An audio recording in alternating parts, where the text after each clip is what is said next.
Vanchakalpatarubhyascha Kripasindhubhya evacha Patitanam Pavanebhyo Vaishnavebhyo Namo Namaha.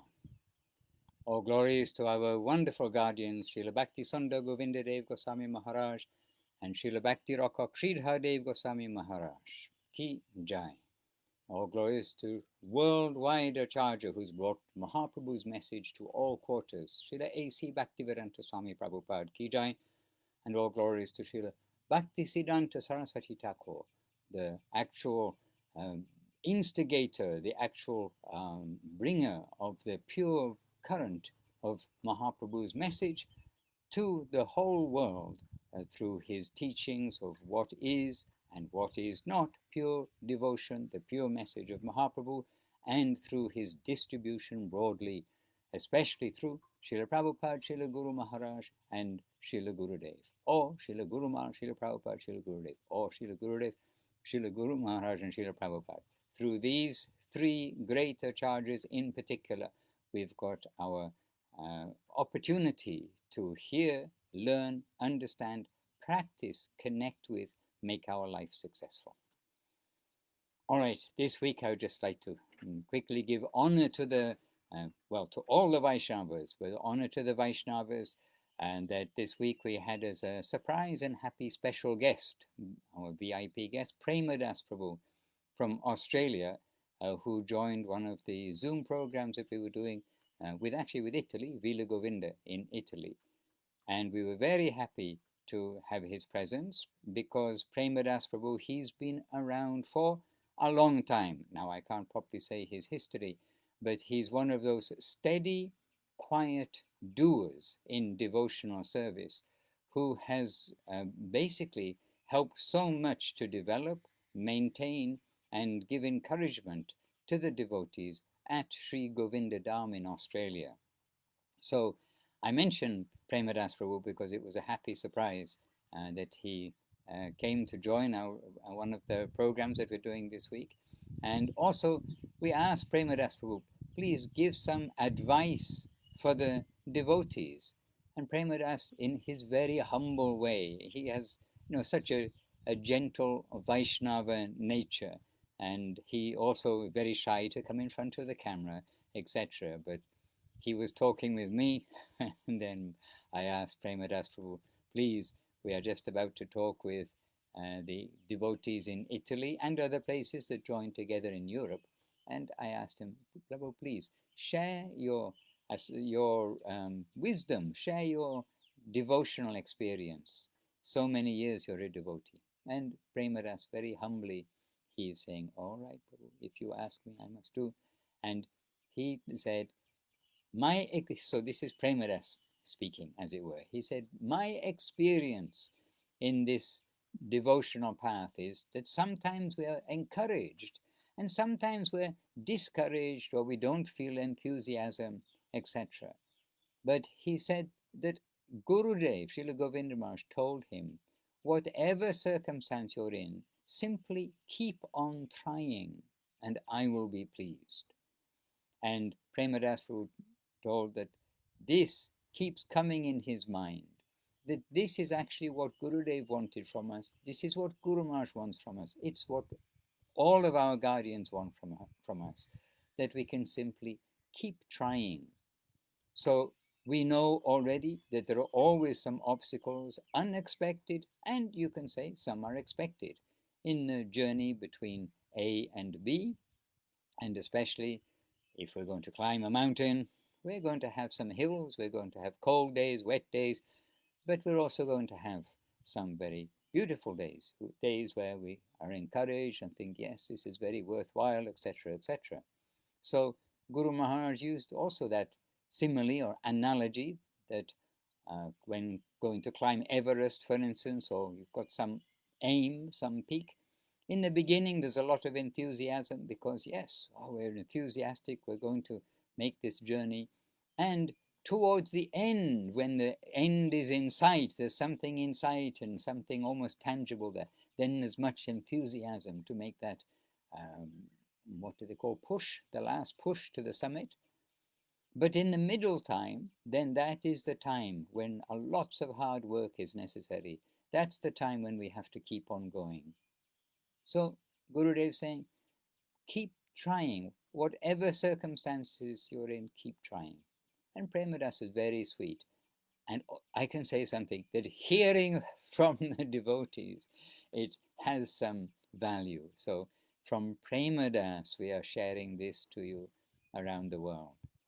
And at the same time, by the way, he and the Australian devotees, they very, very substantially and sweetly gave due praise, due honor to Munindra Mohan Prabhu, Krishna Kanta Devidasi, and the team of the devotees in Italy for the inauguration, the instigation, making the Vila Govinda ashram, and then from beginning to the present day, also going through many difficulties, trials, etc., but to bring that ashram to its beautiful state as a refuge, as an oasis in the European world for devotees to come, have Harikatha, have Prasadam also, and have an opportunity to have association with devotees together.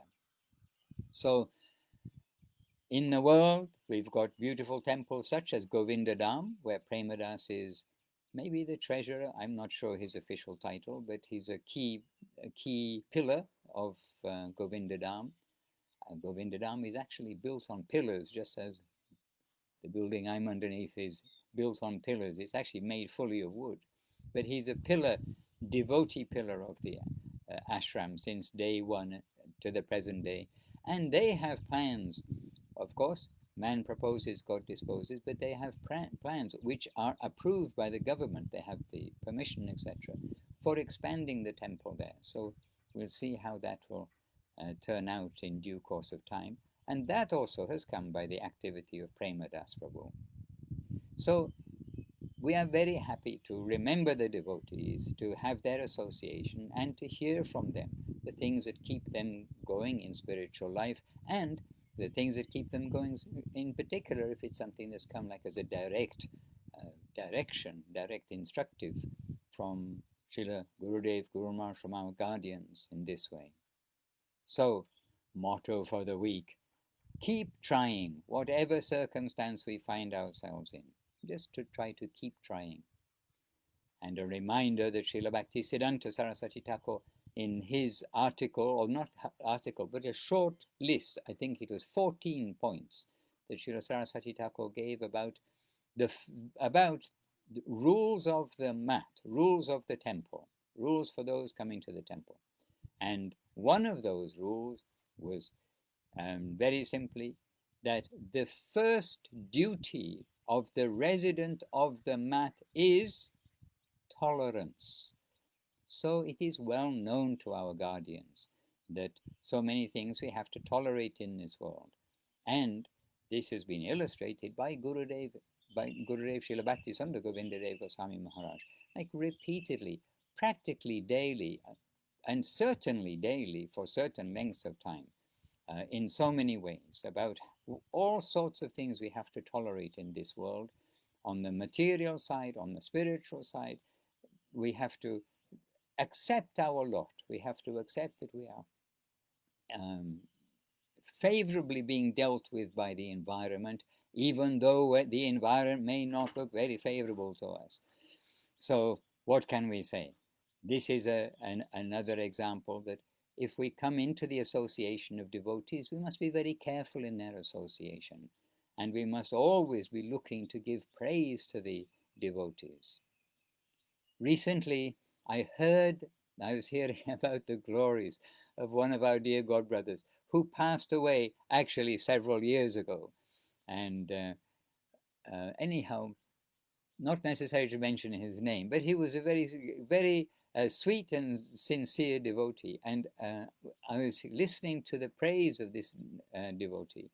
And I thought, wouldn't it be so nice if when he was alive, we could have given this kind of praise to him?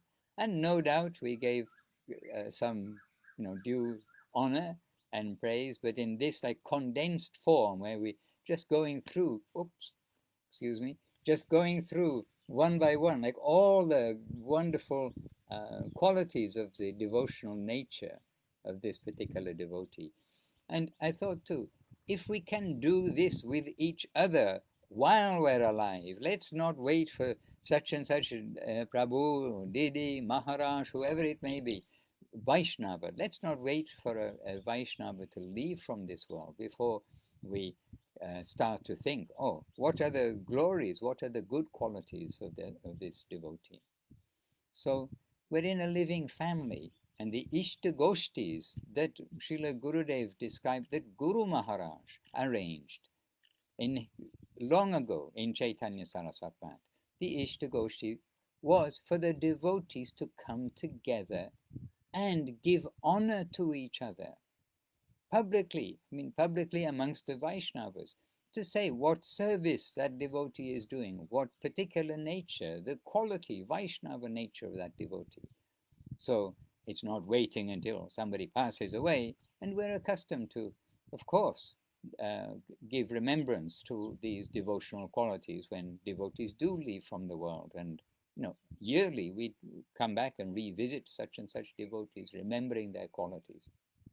But the Ishtagoshti is giving this remembrance of the qualities of the devotees, this recognition of the qualities of the devotees while they're alive, while they're there. And the Ishtagoshti is directly in front of each other. So for some devotees, like our dear Premadas in Australia, very difficult for them to hear praise of themselves or recognition of their devotional qualities directly in front of them. They tend to close their ears and run away, or even literally close their ears and go away.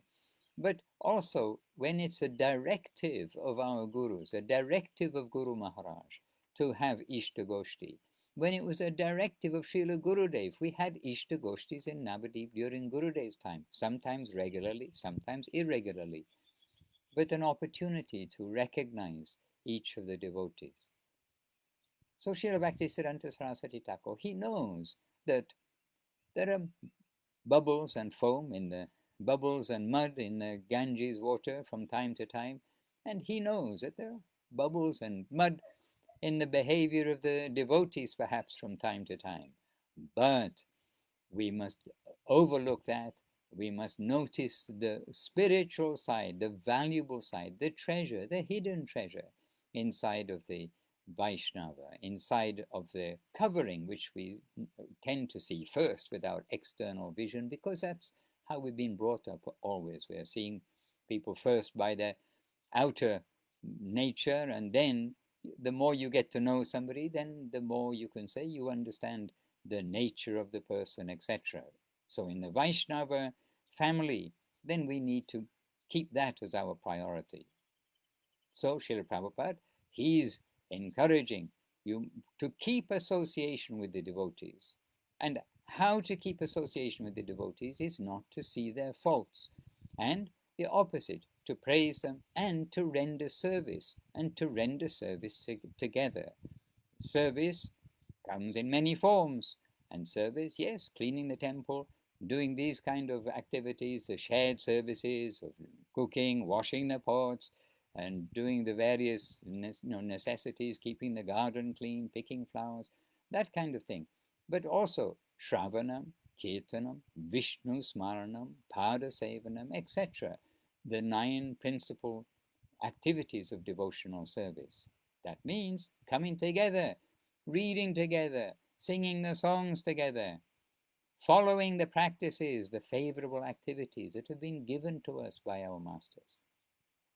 And guess what? One day we may actually feel enjoyment to do these things and feel, oh, it's so happy. We are so fortunate to be with the Vaishnavas. And on the opposite side, if we think, well, okay, at the moment, we're struggling to appreciate the association perhaps or something, think from another angle. That if suddenly now you are told you're not allowed to read the books, you cannot have the books, you cannot have association of the devotees, you must live somewhere, you must go somewhere, and it's illegal to do things, or whatever it may be, you or put in jail, who knows, these things happen all the time. Then suddenly you don't have the association of devotees. You can't read the books. Maybe you're banned from chanting your japa. So many things will be there. And then how much we'll all feel, oh no, I can't read Bhagavatam, I can't read Sri Chaitanya Charitamrita, I can't read the books of our gurus, or I'm not allowed to have headphones, I can't listen to Guru Maharaj's talks. And if they allow you headphones, what are you going to do if you're allowed to listen to your MP3 player, whatever it is that you listen to, and you're given, okay, 2 hours a week you can listen to the MP3 player. What are you going to do? Listen to Jimi Hendrix or listen to a lecture of Guru Maharaj or Gurudev? So we want to make our priorities clear. And with our clear priorities, with this all ever urgency present, then let us try to live our life trying, whatever we do, to try to fulfill the wish of our masters. So this is our encouragement for each other this week, actually all the time. But when we are with devotees, when we are hearing the praise of other devotees, and sincerely, then we are very much enlivened by that. And especially when we can have this as a live matter,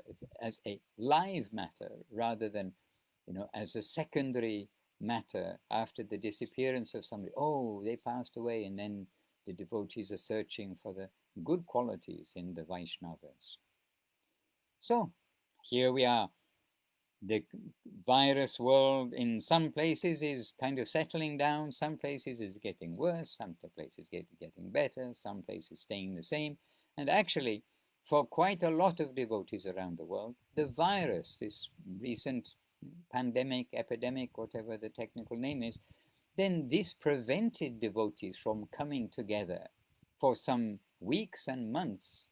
And so we saw at the different temples how when it was again allowed to have gatherings, then how joyful the devotees were to come together and to be in kirtan, to take prasadam, all these things, which we can't do over the internet in such a way.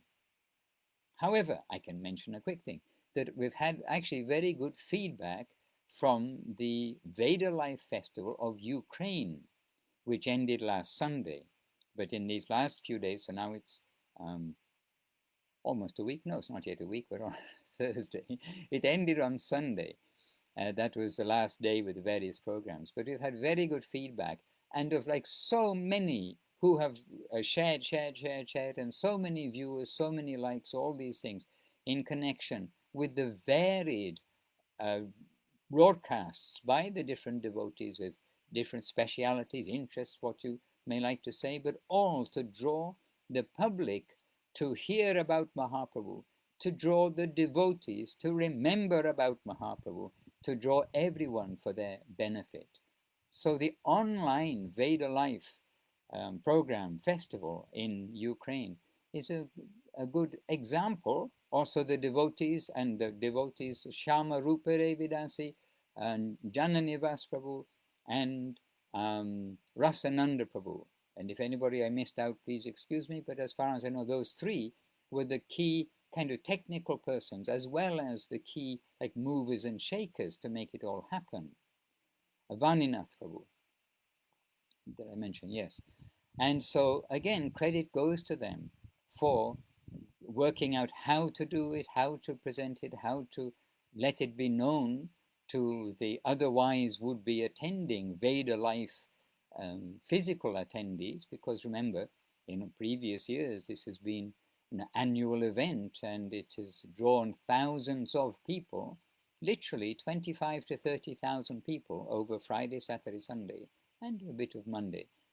But this has been like a big festival in the world, but now transferred that to the digital platform and adapting to time, place, and circumstance. So some encouragement that where it's not possible to do so many festivals in a physical sense as took place last year, year before, etc., in other places in the world, then we can try to learn how to continue with the preaching programs, with the introduction of Mahaprabhu, with the association of devotees by this digital method. So I know primarily we can think we're speaking with the family, but the family is for sharing, and our family, the world is our family. Goloka Vrindavan, which is much bigger than the world, is our family. For those who are devotees, Goloka Vrindavan, everyone is a devotee. They're all our family. And here, everyone are either our family that they're already devotees, or they're our going to be family in some way. In other words, everyone has potential because it's Mahaprabhu's time to be a devotee. So we want to share as somebody has shared with us. We want to share to others about the message of Mahaprabhu. Please chant Hare Krishna and please give honor and respect to everyone. Humility, tolerance, giving respect to others. All right, so this is our few minutes with you all, giving you encouragement. Keep on trying. We've heard it from the Vaishnavas this week, who heard it from Sri Guru Vaga, from Srila Gurudev. And praise others, as we've seen in the example this week of the devotees. Praise others happily, especially the Vaishnavas, of course. All right. Please don't take my offense. We're here to serve. We have a beautiful family under the umbrella of Srila Sri Rama, Srila Govindama, Srila Prabhupada, and all of that umbrella coming under Srila Bhakti Siddhanta Saraswati Thakur. Keep our heads there, our hearing, seeing, all of activities that we do, try to keep it within this umbrella, and we'll be safe. They will keep us safe, and our future is very bright. They are the captain of the boat, the suitable boat of this human body in this age of Kali. And we are to chant Hare Krishna, try to serve, keep on trying. Vanchakalpatarubhischa, kripa sindhuvya evacha, patitanam pavanebhyo, vaishnavebhyo, namo namaha. Hare Krishna, Krishna Krishna, Hare Hare, Hare Rama, Rama Rama, Hare Hare. Now always a little bit of time at the end. Hare Krishna. A little bit of time to just close it. All right, good Vaishnavas, wishing you successful, savor days until we meet again.